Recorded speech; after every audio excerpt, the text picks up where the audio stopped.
ಗೀತೆಯ 18ನೇ ಅಧ್ಯಾಯದ 50ನೇ ಶ್ಲೋಕ.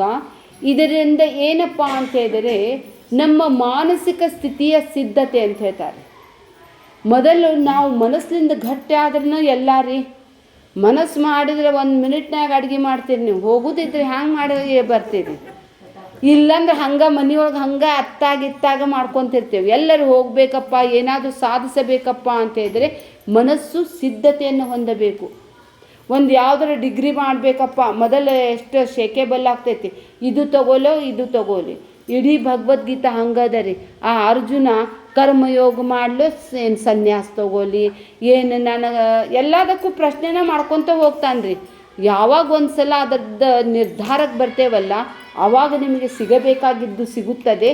ಸಿದ್ಧಿಂ ಪ್ರಾಪ್ತೋ ಯಥಾ ಬ್ರಹ್ಮ ತಥಾಪ್ನೋತಿ ನಿಬೋಧಮೆ. ನಿಮಗೆ ಸಿದ್ಧಿಯನ್ನು ಉಂಟಾಗಬೇಕಲ್ಲ, ಅದನ್ನು ನಾನು ನಿಮಗೆ ನಿಬೋಧಮೆ ಅಂತ ಹೇಳಿದರೆ ನಿಷ್ಕರ್ಷೇಣ ಬೋಧ, ಒಂದು ಸ್ವಲ್ಪ ಬಿಡಲಾರದೆ ನಿಮಗೆ ಬೋಧನೆಯನ್ನು ಮಾಡುತ್ತೇನೆ. ಇಲ್ಲಿ ಕೃಷ್ಣ ಗುರುವಿನ ಸ್ಥಾನದಲ್ಲಿ ನಿಂತು ಅರ್ಜುನನಿಗೆ ಮನಸ್ಸಿನ ಸ್ಥಿತಿಯ ಸಿದ್ಧತೆಯನ್ನು ಹೇಗೆ ಮಾಡಿಕೊಳ್ಳಬೇಕನ್ನೋದನ್ನು ಹೇಳ್ತಾ ಇದ್ದಾನೆ. ಇಲ್ಲಿ ಸಿದ್ಧಿ ಅಂತ ಹೇಳಿದರೆ ಆತ್ಮಸುಖ ರೀ. ನಮ್ಮದು ಏನದ ರೀ, ನಮ್ಮದು ಜೀವನದ ಗುರಿ ಏನದ? ಆನಂದದಿಂದ ಇರಬೇಕು, ಸುಖವಾಗಿರಬೇಕು, ನಿಶ್ಚಿಂತತೆಯಿಂದ ಇರಬೇಕು. ಏನೇ ಮಾಡಿದರೂ ಸಹಿತ ಅದರದ್ದು ಫಲ ಏನದ? ನಮಗೆ ಆನಂದವೇ ಬೇಕಾಗಿದೆ. ಆನಂದೋ ಬ್ರಹ್ಮಣೋ ವಿದ್ವಾನ್. ಹೀಗಾಗಿ ಭಗವಂತ ಹೇಳ್ತಾ ಇದ್ದಾನೆ, ನಿನಗೆ ನಾನು ಹೇಳಿಕೊಡುತ್ತೇನೆ. ಸಮಾಸೇನೈವ ಅಂತ ಹೇಳಿದ್ರೆ ಸಂಕ್ಷಿಪ್ತದಾಗಿ ಹೇಳ್ತೇನೆ. ಬಂದು ಹೊತ್ತಾತು ನೀವೆಲ್ಲ ಕುಂತ ಮತ್ತು ಮುಂದೆ ಯುದ್ಧಕ್ಕೂ ನೀವು ಮಾಡಬೇಕಾಗಿದೆ. ಅದಕ್ಕಾಗಿ ನೀನು ನನ್ನಿಂದ ತಿಳಿದುಕೋ. ನಿಬೋಧ ಮೇ ಅಂತ ಹೇಳಿದ್ರೆ ನನ್ನಿಂದ, ಮೇ ಅಂದರೆ ನಾನು, ನನ್ನಿಂದ ನಿಬೋಧತ ಅಂತ ಹೇಳಿದ್ರೆ ನೀನು ತಿಳಿದುಕೋ. ಗುರು ಇಲ್ಲದೆ ನಿಮಗೆ ಜ್ಞಾನ ತಿಳಿಲಿಕ್ಕೆ ಸಾಧ್ಯನೇ ಇಲ್ಲ ರೀ. ನೀವು ಇದ್ದಿದ್ದ ಬೇರೆ, ತಿಳ್ಕೊಳ್ಳೋದ ಬೇರೆ ರೀ. ಜಿಸ್ಕಾ ಜೀವನ ಮೇ ಗುರುನೇ ಏನಾ, ಅವ್ರ ಜೀವನ ನಿಷ್ಫಲ ರೀ. ಯಾವುದೋ ಮೂಲ್ಯಾಗ ಬಿದ್ದವ್ರಿ. ನಾ ಒಂದು ವೇಳೆ ನನ್ನ ಸದ್ಗುರು ನನಗೆ ಈ ಭಗವದ್ಗೀತೆಯನ್ನು ತಿಳಿಸದೇ ಹೋಗಿದ್ದೆ ಆದರೆ, ನಾನು ತಿಳಿದುಕೊಳ್ಳದೇ ಇದ್ದಿದ್ದೇ ಆದರೆ XYZ ರೀ, ನನಗೆ ಯಾರೂ ಗುರುತಿಸ್ತಿದ್ದಿಲ್ಲ ರೀ, ಯಾರೂ ಇಷ್ಟು ಪ್ರೀತಿ ಕೊಡ್ತಿದ್ದಿಲ್ಲ ರೀ. ನಿಮ್ಮಂಥ ತಾಯಂದ್ರೆ, ನಿಮ್ಮಂಥ ಅಕ್ಕ ತಂಗಿಯರು ನಂಗೆ ಸಿಗ್ತಿದ್ದೇನೇ ಇಲ್ಲ. ನಿಮ್ಮಂಥವ್ರು ಸಿಕ್ಕಿದ್ದು ನನಗೆ ಅಲಭ್ಯ ಲಾಭ ರೀ. ಜೀವನದಲ್ಲಿ ಎಲ್ಲೇ ಹೋದರೂ ಸಹಿತ ಎಷ್ಟು ನೀವು ಎಲ್ಲರೂ ಪ್ರೀತಿ ಮಾಡೋದು ನೋಡಿದ್ರೆ ಅನ್ನಿಸ್ತೈತೆ ರೀ, ನೀವು ಏನು ಕೊಡ್ತೀರಲ್ಲ ಅದನ್ನು ನೀವು ಕೊಡ್ತಾ ಇಲ್ಲ ರೀ. ನನಗೆ ನನ್ನ ಸದ್ಗುರು ಕೊಟ್ಟಂಗೆ ಎಲ್ಲ ನನ್ನ ಸದ್ಗುರು ಕೊಟ್ಟಿದ್ದ ಪ್ರಸಾದ ರೀ ಇದು. ಒಳ್ಳೆಯ ಜನರನ್ನು ಕೊಟ್ಟಿದ್ದ, ಒಳ್ಳೆಯದ ಬುದ್ಧಿ ಕೊಟ್ಟ, ಒಳ್ಳೆಯದನ್ನೇ ಎಲ್ಲ ಒಳ್ಳೇದು ರೀ. ಎಷ್ಟು ವರ್ಣಿಸಿದರೂ ಸಹಿತ ಆ ಗುರುವಿನ ಮಹಿಮೆ ಅಪರಂಪಾರದ ರೀ. ಕನ್ಯಾಕುಮಾರಿಯಿಂದ ನಾನು ಕೇದಾರ್ ತನಕ ನೋಡಿದ್ದು ನನ್ನ ಸದ್ಗುರುವಿನ ಕೃಪಾನ ರೀ. ಅದು ಸಹಿತ ನನ್ನ ಸದ್ಗುರುವಿನ ಸ್ಟೂಡೆಂಟೇ ಕರ್ಕೊಂಡು ಹೋಗಿದ್ರಿ. ನಾ ಬರದೇ ಇದ್ರು ಸಹಿತ ಬರ್ರಿ ಬೀಜಕ್ಕೆ, ನಂಗೆ ಟಿಕೆಟ್ ತೆಗ್ಸೋದು ಗೊತ್ತಿಲ್ಲ, ನನಗೆ ಅದನ್ನ ಟ್ರೈನ್ ಯಾರು ಡಬ್ಬಿ ಹತ್ತಬೇಕನ್ನೋ ಸಹಿತ ಗೊತ್ತಾಗಂಗಿಲ್ಲ ರೀ. ಆದರೂ ಸಹಿತ ಯಾರ ಕೃಪೆಯಿಂದ? ಆ ಸದ್ಗುರುವಿನ ಕೃಪೆನ ರೀ. ಸತ್ಸಂಗವನ್ನು ಕೊಡ್ತಾನೆ, ಸತ್ ವಿಚಾರವನ್ನು ತಿಳಿಸ್ತಾನೆ. ಜೀವನದಲ್ಲಿ ಎಂಥಾದ ಪರಿಸ್ಥಿತಿ ಬಂದರೂ ಏನು ಶಾಶ್ವತ ಅಲ್ಲ, ಅದನ್ನೇ ಹೇಳ್ತಾನೆ ಭಗವಂತ. ಜೀವನವನ್ನು ಜೀವಿಸುವ ಕಲೆಯನ್ನು ಸದ್ಗುರು ಕೊಡ್ತಾನೆ.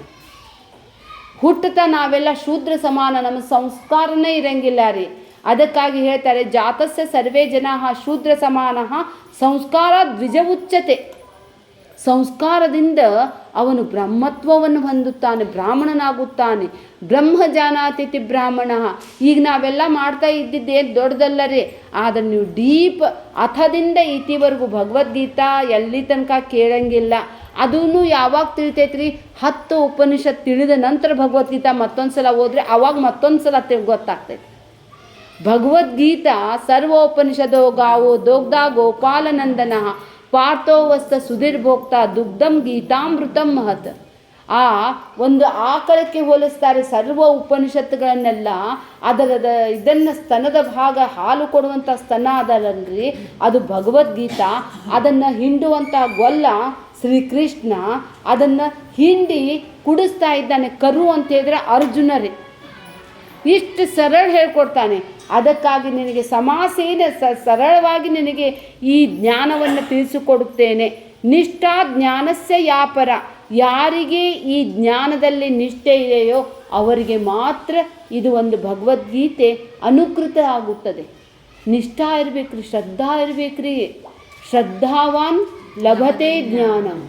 ಶ್ರದ್ಧಾ ಇಲ್ಲದೆ ಇದ್ದಿದ್ದೇ ಆದರೆ ಗುರು ಶಾಸ್ತ್ರದಲ್ಲಿ ಪೂರ್ಣ ಶ್ರದ್ಧೆ ಇರಬೇಕ್ರಿ. ಗುರು ಅವನು ಹೆಣ್ಣಲ್ಲ ಗಂಡಲ್ಲ, ಅದು ಒಂದು ತತ್ವ ರೀ, ಅದು ಒಂದು ಶಕ್ತಿ ರೀ. ಯಾವುದೋ ಪೂರ್ವಜನ್ಮದ ಪುಣ್ಯದಿಂದ ಸದ್ಗುರು ಸಿಗ್ತಾನ್ರಿ.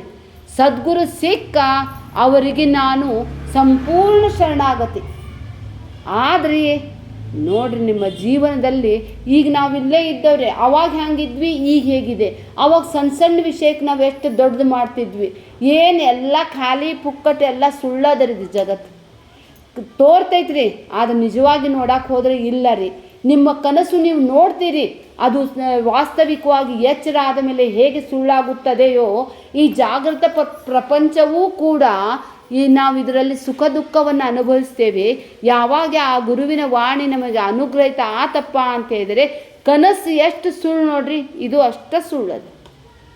ಯನ್ನೇತಿ ನೇತಿ ವಚನೈಃ ನಿಗಮಾ ಅವೋಚುಃ ತಂ ದೇವ ದೇವ ಮಜಮಚ್ಯುತ ಆಹುರಗ್ರಮ್ಯಂ. ಆಹುಹು ನಿಗಮರಿ, ವೇದ ಹೇಳ್ತೈತಿ ಎಲ್ಲ ಸುಳ್ಳದ. ಚಿಂತೆ ಯಾಕೆ ಮಾಡ್ತೀರಿ? ಚಿಂತನೆ ಮಾಡಿರಿ. ಚಿಂತೆ ಮಾಡಿದರೆ ಏನು ಫಲ ಇಲ್ಲ ರೀ. ಈ ಗುರುವಾಣಿಯನ್ನು ಚಿಂತನೆ ಮಾಡಿದ್ದೇ ಆದರೆ ನಮ್ಮ ಜೀವನ ಇಷ್ಟು ಆನಂದದಾಯಕವಾಗಿ ಹೋಗುತ್ತದೆಯೋ ಅದಕ್ಕೆ ನಾವು ಎಷ್ಟೇ ಎಕ್ಸ್ಪ್ಲೇನ್ ಮಾಡಿದ್ರೂ ಸಾಧ್ಯ ಇಲ್ಲ ರೀ. ಅದಕ್ಕಾಗಿ ಹೇಳ್ತಾರೆ ಏಕ ಗ್ರಂಥ ಏಕ ಪಂಥ ಏಕ ಗುರು. ಒಂದರಲ್ಲಿ ನಿಷ್ಠಾ ಇರಬೇಕು ರೀ. ನಿಷ್ಠಾ ಇತ್ತು ಅವರಿಗೆ ನೈಷ್ಕರ್ಮ್ಯ ಸಿದ್ಧಿ ಉಂಟಾಗುತ್ತದೆ. ನಿಷ್ಠೆಯಿಂದಲೇ, ಅದಕ್ಕಾಗಿ ನಿಷ್ಠೆಯಿಂದ ಮಾಡಬೇಕ್ರಿ. ಏನು ಮಾಡಿದರು ನಿಮ್ದು ಅಡುಗೆ ಸಹಿತ ಎಷ್ಟು ನಿಷ್ಠೆಯಿಂದ ಮಾಡಿದ್ರೆ ಭಾಳ ಚಲೋ ಆಗ್ತೈತ್ರಿ. ಇತ್ತಾಗ ಫೋನ್ ಮಾಡಾಕತ್ತಿದ್ದೆ, ಇದ್ರಾಗ 2 ಸಲ ಉಪ್ಪು ಹಾಕಿಬಿಟ್ರೆ ಮುಗಿದು ಹೋತ್ರಿ. ಅದಕ್ಕಾಗಿ ಗುರುವಿನ ವಾಣಿ ಶ್ರೀಕೃಷ್ಣ ಇದರಲ್ಲಿ ಹೇಳ್ತಾ ಇದ್ದಾನೆ, ನಿನಗೆ ಆತ್ಮ ಸುಖವನ್ನು ಉಂಟಾಗಲಿಕ್ಕೆ ನಿನ್ನ ಮಾನಸಿಕ ಸಿದ್ಧತೆ ಉಂಟಾಗಬೇಕು. ಆದ್ದರಿಂದ ಏನು ಮಾಡಬೇಕನ್ನೋದನ್ನು ಈ 3 ಶ್ಲೋಕದಲ್ಲಿ ಭಾಳ ಚಂದ ಹೇಳ್ತಾನೆ ರೀ ಭಗವಂತ. ಇದು 3 ಶ್ಲೋಕಗಳನ್ನು ಅತಿ ಸಂಕ್ಷಿಪ್ತದಲ್ಲಿ ಹೇಳಿದಾನ್ರಿ. ಇದು 3 ಶ್ಲೋಕ, ಮುಂದಿನ 3 ಶ್ಲೋಕ ಧ್ಯಾನ ಯೋಗದ ಸಾರಾಂಶ ರೀ.